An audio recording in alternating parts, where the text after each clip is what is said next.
सूत जी बोले, हे तपोधन, विष्णु और श्री कृष्ण के संवाद को सुन। संतुष्ट मन नारद नारायण से पुनः प्रश्न करने लगे। नारद जी बोले, हे प्रभु, जब विष्णु बैकुंठ चले गए तब फिर क्या हुआ, कहिए। आदि पुरुष श्री कृष्ण हरिसुत का जो संवाद है वह सब प्राणियों को कल्याणकर है। इस प्रकार प्रश्न सुन फिर भगवान बद्रीनारायण जगत को आनंद देने वाला बृहस्थ आख्यान कहने लगे। श्री नारायण बोले, तदंतर विष्णु बड़े प्रसन्न होकर बैकुंठ गए और वहां जाकर हे नारद आदि मास को अपने पास ही बसा लिया। आदि मास बैकुंठ में वास पाकर अत्यंत प्रसन्न हुआ और 12 मासों का राजा होकर विष्णु के साथ रहने लगा। 12 मासों में मल मास को श्रेष्ठ बनाकर विष्णु मन से संतुष्ट हुए। हे मुने, अंतर भक्तों के ऊपर कृपा करने वाले भगवान युधिष्ठिर और द्रौपदी की ओर देखते हुए कृपा करके अर्जुन से यह बोले। श्री कृष्ण बोले, हे राज शार्दूल, हमको मालूम होता है कि तपोवन में आकर आप लोगों ने दुखित होने के कारण पुरुषोत्तम मास का आदर नहीं किया। वृंदावन की शोभा के नाथ भगवान का प्रिय पात्र पुरुषोत्तम मास आप वनवासियों का प्रसाद से व्यतीत हो गया। भीष्म द्रोणाचार्य कर्ण के भय से शत्रमन आप सब लोगों ने भय और देश से मुक्त होने के कारण प्रातः पुरुषोत्तम मास का ध्यान नहीं किया। कृष्ण देवपायन व्यास देव से प्राप्त विद्या के आराधन में तत्पर रणवीर अर्जुन के इंद्रकील पर्वत पर चले जाने पर उसके वियोग से दुखित आप लोगों ने पुरुषोत्तम मास को नहीं जाना। अब यदि आप यह पूछें कि हम क्या करें, तो मैं यही कहूँगा कि भाग्य का अवलंबन करो। पुरुषों का जैसा अदृष्ट होता है वैसा ही सदा बसता है। भाग्य से उत्पन्न जो फल है वह अवश्य ही भोगना पड़ेगा। सुख दुख भय कुशलता इत्यादि भाग्यानुसार ही मनुष्य को प्राप्त होते हैं। अंत अदृष्ट पर विश्वास रखने वाले आप लोगों को अदृष्ट पर निर्भर रहना चाहिए। अब इसके बाद आप लोगों के दुख का दूसरा कारण और बड़ा आश्चर्यजनक इतिहास के सहित कहते हैं। हे महाराज, हमारे मुख से कहा हुआ सुनो। श्री कृष्ण बोले, हे यह भाग्यशालिनी द्रौपदी पूर्व जन्म में बड़ी सुंदरी मेघावी ऋषि के घर में उत्पन्न हुई थी। समय व्यतीत होने पर जब 10 वर्ष की हुई तब कर्म के रूप और लावण्य से युक्त अति सुंदरी और आकर्षजनित नेत्र से शोभित हुई। चातुर्य गुण से युक्त यह अपने पिता के एकमात्र इकलौती कन्या थी। अंत चतुरा गुणवती सुंदरी यह पिता की बड़ी लाडली थी।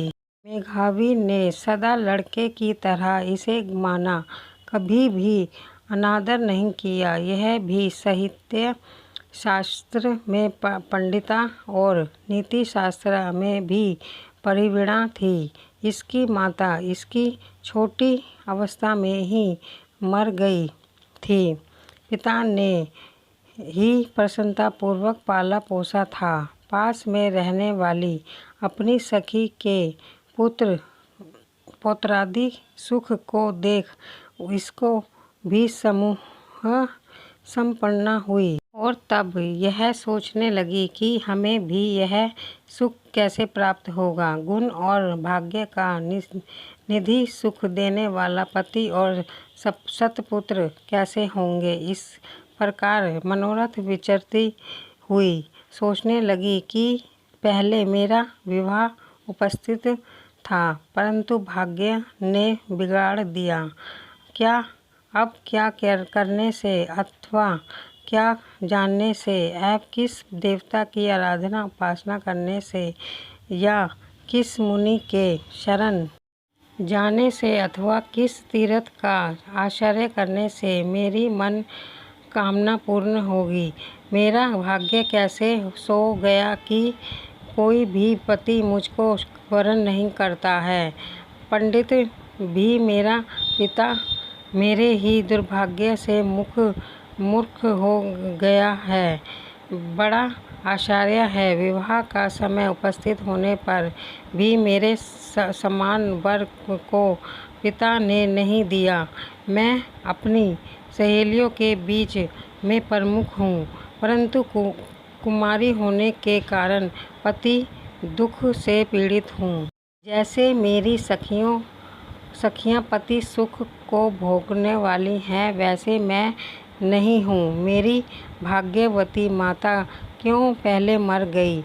इस प्रकार चिंता से व्याकुल कन्या मनोरथ रूप समुद्र के मोह रूप जल में निमग्न होकर शोक मोह रूप लहरों से पीड़ित हो गई। इसके पिता मेघावी ऋषि ने कन्यादान के लिए कन्या के समान वर ढूंढने के हेतु देश विदेश भ्रमण करने के लिए निकले परंतु कन्या के अनुरूप वर न मिलने से अपने मनोरथ में निराश हुए। कन्या के और अपने भाग्य से कन्या दान रूप संकल्प के पूर्ण न होने से देवयोग के कारण बड़ा भारी दारुण जहर उन्हें आ गया। सब अंग ऐसे टूटने फूटने जैसे समस्त अंग टूट के अलग अलग हो जाएगा और जहर की ज्वाला से व्याकुल हुए। श्वास लेने में दिक्कत होके वह मूर्छा से मदिरा पान से उन्मत्त की तरह पैर लड़खड़ाते गिरते फिरते किसी तरह घर में आए और आते ही पृथ्वी पर गिर पड़े। भय से विह्वल कन्या जब तक पिता को देखने आए तब तक कन्या को स्मरण करते हुए मेघावी मुनि मरण सन हो गए। भाग्य के फल रूप बल से एकाएक कांपने लगे और कन्यादान का प्रसंग से उठा हुआ जो महोत्सव था वह जाता रहा। तदनंतर पहले किए हुए गृहस्थ आश्रम धर्म के परिश्रम के प्रभाव से संसार वासना को त्याग कर भगवान में चित्त को लगाने लगे। उस मुमूर्ष मेघावी ऋषि ने शीघ्र ही नीलकमल के समान श्याम शिवबलि से सुंदर आकृति वाले श्री पुरुषोत्तम हरि का स्मरण किया। हे रास के स्वामी हैं, राधा स्मरण में हैं, प्रचंड भुजदंड से दूर से ही देवताओं के शत्रु दैत्य को मारने वाले हैं, अति उग्र दावानल को पान कर जाने वाले हैं, कुमारी गोपिकाओं के उतारे हुए वस्त्रों को हरण करने वाले हैं। श्री कृष्ण हे गोविंद, हे हरे, हे मुरारे, हे राधेश, हे दामोदर, हे दीनानाथ, मुझ संसार में निगमन की रक्षा कीजिए। इंद्रियों के ईश्वर आपको प्रणाम है। इस प्रकार मेघावी के वचनों को दूर से ही सुनकर श्री भगवान के दूत चटपट मुकुंद लोक से आए और उस मरे हुए मुनि को हाथ से पकड़कर ईश्वर के चरणों कमलों में ले गए। इस प्रकार अपने पिता के प्राणों को निकलता देख वह कन्या हाहाकार करके रोने लगी और पिता के शरीर को अपनी गोद में रखकर अति दुख से विलाप करने लगी। चिल्लह पक्षी की तरह बहुत देर तक विलाप करके अत्यंत दुख से विह्वल हुई और पिता को जीवित की तरह समझकर बाला बोली, हाय हाय, हे पिता, हे कृपा निधो, हे अपनी कन्या को सुख देने वाले, मुझे आज किसके पास छोड़कर आप वैकुंठ सिधारे हैं। हे तात, पितृहीन मेरी कौन रक्षा करेगा। आज मेरे भाई बंधु माता आदि कोई भी नहीं है। हे तात, मेरे भोजन वस्त्र की चिंता कौन करेगा। कैसे मैं रहूँगी इस शून्य भेद ध्वनि रहित निर्जन वन की तरह आपके घर में। हे मुनि श्रेष्ठ, अब मैं मर जाऊँगी, ऐसे जीने से क्या रखा है। कन्या में प्रेम रखने वाले पिता, हे तात, विवाह विधि बिना किए ही आप कहाँ चले गए। हे तपोनिधे, अब यहाँ आइए और अमृत के समान मधुर भाषण कीजिए।